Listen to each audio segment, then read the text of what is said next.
ನಾನು ಆಡ್ಸೋದು ಇದು ಆಡೋದು ವಿಡಿಯೋ ಮಾಡ್ಕೊ ಹ್ಮ್ ಹ್ಮ್ ಹಿಂಗೆ ಹಿಡಿದ್ರೇನ ಹಾ ಪೈಲ ಹಿಂಗೆ ಸುತ್ತದ ಹ್ಮ್ ಇದನ್ನು ತಕೋ ಹ್ಮ್ ಹಿಂಗೆ ಸುತ್ತೆ ಹಿಂಗೆ ಮಾಡು ಹ್ಮ್ ಹಾಂ ಈಗ ಒಗಿದು ಮತ್ತು ತಿರುಗೋದು ವಿಡಿಯೋ ಮಾಡ್ಕೊ ಹ್ಮ್ ಹಾಂ ವಿಡಿಯೋ ಕರೆಕ್ಟ್ ಮಾಡ್ಕೊ ಮಾಡತ್ತ ಹಾಂ ಹ್ಮ್ ಹಾಂ ವಿಡಿಯೋ ಮಾಡ್ಕೊತಿ ಹೇಳ್ತಾರೆ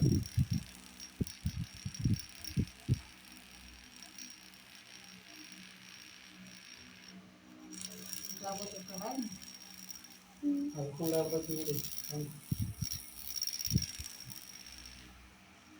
ಹೌದಾ ನೋಡಿ ಸೊಕ್ಕ ಮಾಡ್ಕೊಂಡು ಆಗ್ತದೆ ನೋಡ ಹ್ಮ್ ಹಾಂ ಅವ್ರ ಕಡೆ ಹೇಗೆ ಹಾ ನೋಡಿ ತೋರಿಸಿ